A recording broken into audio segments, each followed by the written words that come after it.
Welcome to the second season of True Crime Naija. In this season, we bring you stories of crimes that happen not only in Nigeria, but also across Africa. We hope that by sharing these stories, we all become more aware of the types of crimes that happen here. And by becoming aware, we become smarter at detecting and hopefully preventing similar crimes. This episode and other episodes of True Crime Naija can be found on our 234 Audio YouTube channel, on Apple Podcast, Google Podcast, Spotify, TuneIn Radio, and wherever you get your podcasts. Okay, let's get started.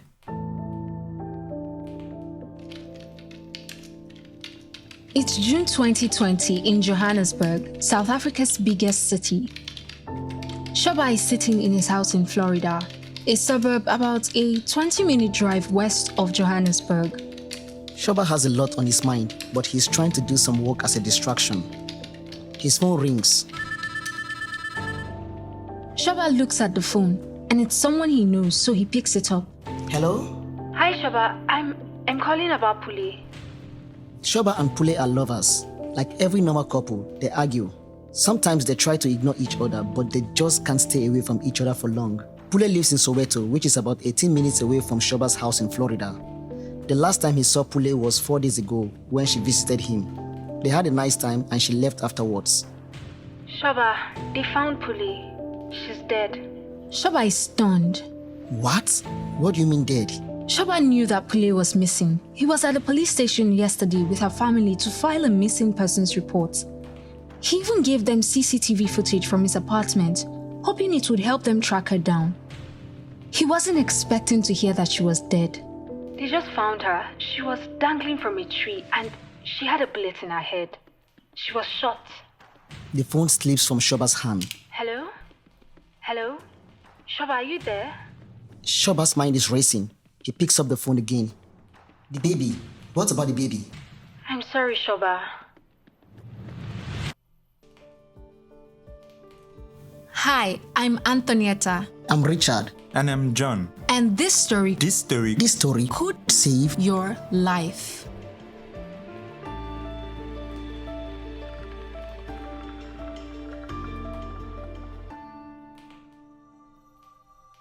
Six months earlier, it's January 2020, and Pule is sitting on her bed. Tseghofatso Pule is a 28-year-old makeup artist who lives in Johannesburg. Pule is a beautiful and happy woman who is passionate about looking good and making others look good.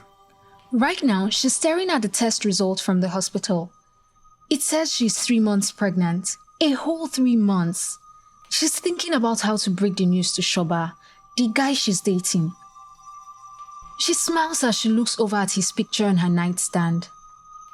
Unsutuko Shoba is a handsome man with a bald head and a full beard. He may not be perfect, but Pule loves him dearly. She looks back at the test result and her smile fades. You see, Shoba is a nice guy, but Pule doesn't think he would be too excited to learn that she's pregnant. Oh no, probably because they are not married. Maybe. When Pule finally summons the courage to tell Shoba, he isn't happy about it, but he eventually just accepts it. He starts to send her money to cover the hospital bills and medication. 3 months go by. It's April 2020, and Pule is at work sorting out her makeup products when she receives a call. Hello? Hello, is this Tseghofatso Pule? Yes. How may I help? I need you to leave my man alone. Leave Shoba. Get away from him or I will deal with you. You cheap... For 2 months, April and May, Pule continues to get calls from that number. The person keeps warning her to leave Shoba alone. Wow. Did she tell Shoba about the calls? We are not sure if she did, but Pule eventually blocks the number and the calls stop. A few days after she blocks the number, Pule receives a text from an unknown number. Hi, Tseghofatso Pule. This is Zambi. I know you are an excellent makeup artist here in Soweto. There is a vacancy for a makeup artist with good pay, and I would like you to get the job. Pule reads the text, but it sounds like a scam, so she ignores it. But the next day, Pule gets another text message from the same number. Hi, Tseghofatso Pule. I would like to inquire if you are interested in the job offer. Pule replies, "Call me." That's smart. At least she can get more information over the phone before committing to anything. True. So after she tells this Zambi person to call her, she starts to receive calls from a hidden number. But whenever she picks up, the person on the other end doesn't say anything. Weird. Then she receives a text message from Zambi again. That's the unknown number that made the job offer, right? Right. So Zambi tells Pule to come for an interview at McDonald's, but Pule just ignores the message. I would ignore it too. I mean, this seems really weird. Really, really weird. But Zambi keeps sending Pule text messages, and Pule ignores them. Then Zambi sends a final message. Hi, Tseghofatso Pule. Sorry I'm running late. When you get to McDonald's, there would be a Jeep opposite it. Just get into the Jeep. Is this Zambi even serious? Like, take a hint, you are being ignored. Zambi obviously doesn't seem to be getting the memo, but when Pule does not respond, Zambi finally gets it and stops texting.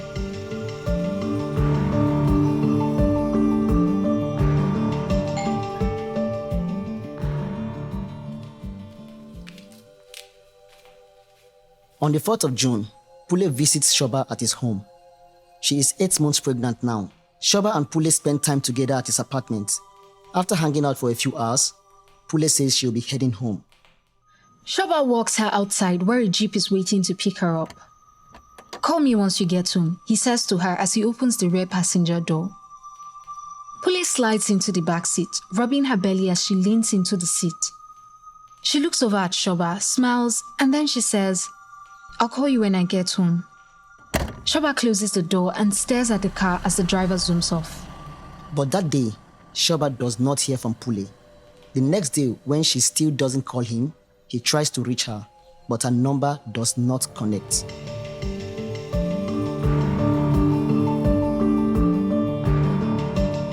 It's 7th June, 3 days since Pule left Shoba's house, and he still hasn't heard from her, so he decides to call her cousin.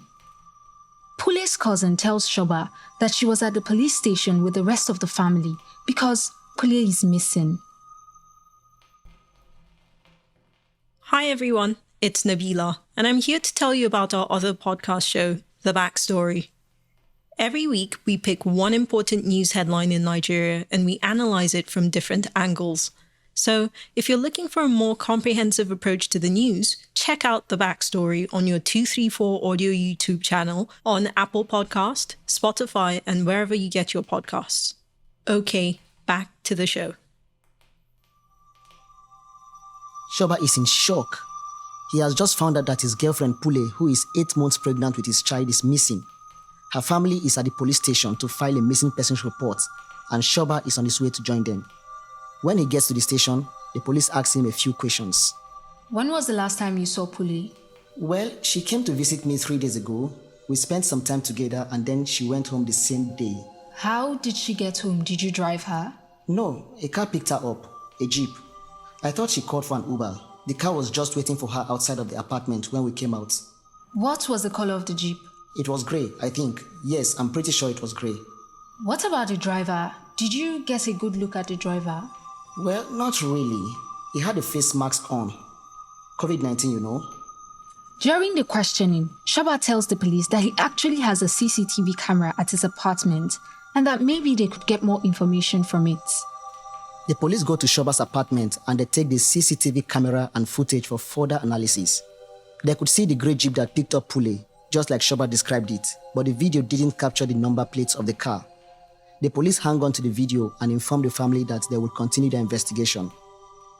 The next day, 8th of June, is when Shoba gets the call that Pule is dead. The police had found her body. She had been shot and her body was hung from a tree in an open field in Soweto, about 20 to 25 minutes southwest from his house in Florida. Someone had murdered Pule and the 8-month-old she was carrying. My God. Shoba immediately reaches out to Pule's family and they tell him that the police have a lead.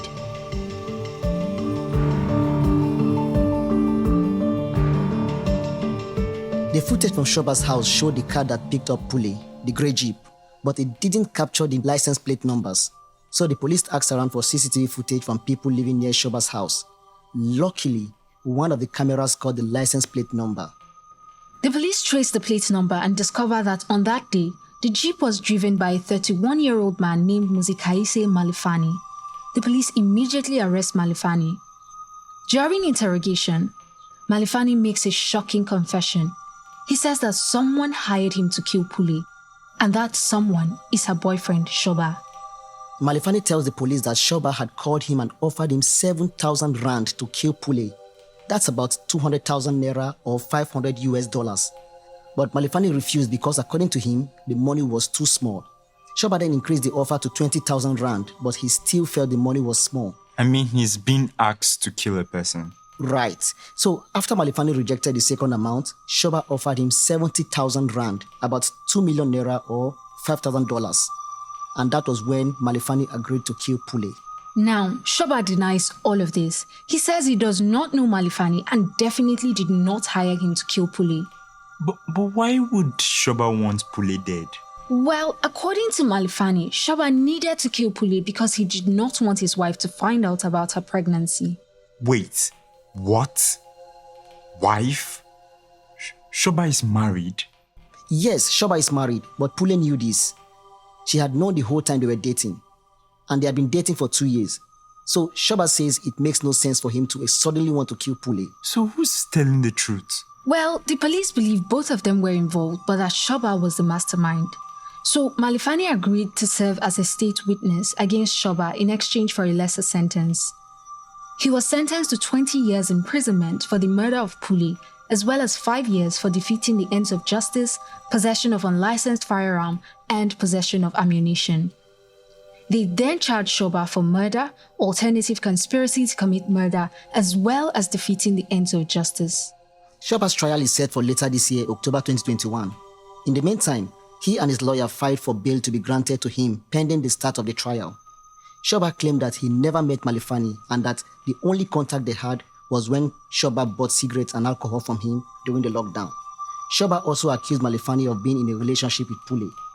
At the bail hearing, the prosecution revealed WhatsApp conversations between Shoba and Pule. Turns out that this was not the first time Pule was pregnant with Shoba's child. He had asked her to abort the first one. And when she got pregnant this second time, he had asked her to abort the baby again. Ha! Yup, but Pule refused. She found out that she was pregnant when she was already 3 months in. She believed God would punish her if she aborted the baby at 3 months. After persuading Shoba, he agreed that she could keep the baby. Maybe he didn't want the baby at first, but that doesn't mean he wanted Pule dead. True, but the prosecution had more information. Shoba had 2 phones, one which was registered and one which was not registered. Remember that sometime in May 2020, someone had invited Pule for an interview. Oh yes, someone named Zambi, right? Exactly. Turns out that those messages were coming from Shoba's unregistered phone. Shoba was sending those messages. What? The prosecution believes that he was trying to set up a trap for her with the fake job interview. But when that didn't work, he hired Malifani. But Shoba said he didn't know Malifani, right? Yes, but the prosecution revealed that that was a lie. Shoba and Malifani went to high school together, and on the day that Pule was killed, Shoba used his unregistered phone to call Malifani 23 times. Busted.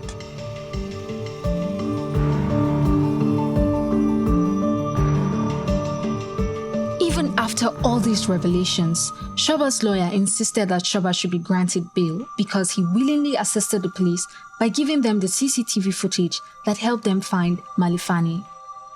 But the prosecution countered, saying that it wasn't Shoba's CCTV footage that helped them find Malifani, but rather the other CCTV footage that they sourced by themselves. The prosecution said that Shoba knew that his footage did not capture the license plate number but volunteered it so that he could mislead the police. According to the prosecution, Shoba hired Malifani to kill Pule. Then he tried to mislead the police and he also lied to the court several times. He should not be granted bail. So Shoba was denied bail. But on the 7th of May 2021, Shoba applied for a second bail hearing. He said he is the breadwinner of his family and his grandmother needs him. He also said that his job was at risk if he remained in custody for too long. Shoba also told the court that the police were planning to transfer him to the Johannesburg prison to await his trial. But he has been receiving threats from Malifani that he would kill Shoba once he gets to the prison. Oh, Malifani is at the Johannesburg prison? Wait, is he really threatening Shoba? We do not know, but the police informed the court that prisoners who are already sentenced are not kept in the same section of the prison as those awaiting trial. So there is little risk that Malifani could attack Shoba. And about his job, Shoba worked as an IT manager at Johannesburg Stock Exchange, but a spokesperson for the company confirmed that they had fired Shoba given the ongoing murder investigation. The court ruled that since Shoba had not brought in any new fact to help his case in this second bail application, he would remain in custody and be moved to the Johannesburg prison to await his trial in October 2021. So here's what I don't get. Who was calling Pule and telling her to leave Shoba alone? We still do not know. It may have been Shoba simply trying to scare Pule off, or just one of his other girlfriends. And all those calls and text messages about the job offer, those came from Shoba's unregistered phone. But at one point, the text message instructed Pule to go to McDonald's and get into a jeep. Was that the same jeep that picked her up after she left Shoba's apartment? The prosecution believes so. They believe that was Shoba's first attempt to kill Pule, but since she didn't fall for it, he hired Malifani. Pule was so smart to ignore those calls and text messages. But I wonder, did she actually call an Uber or some other rideshare to pick her up, and the jeep just happened to show up? Or did Shoba tell her he would call for a car and then he arranged for the jeep to come instead? Well, the prosecution believes that Shoba must have been the one to order the ride. I mean, Pule wouldn't just get into a car she didn't order for. And another thing, the baby also died. And even though she had not yet delivered, she was 8 months pregnant. Does that mean Shoba and Malifani will get charged for the death of the baby as well? We're not sure, but the current charge against him is for Pule's murder and trying to mislead the police in their investigation. The case is still awaiting trial. We'll bring you updates as we learn more. Join us next week for another episode of True Crime Naija. This time we are back in Nigeria for the story of a young university student who is searching for accommodation and ends up getting help from the wrong people. True Crime Naija is a Triple E Media production. Production copyright 2021 Triple E Media Productions. This episode of True Crime Naija was produced by Anthonieta Kalunta, John Iwodi, Richard Anyebe, Nico Rivers, and Sam Tabakaji. Executive producer Rahmat Muhammad. Special thanks to Rabia Hadejia and Mala Iwa Gbado Ikaleku. Stay alert, stay alive. See you next week.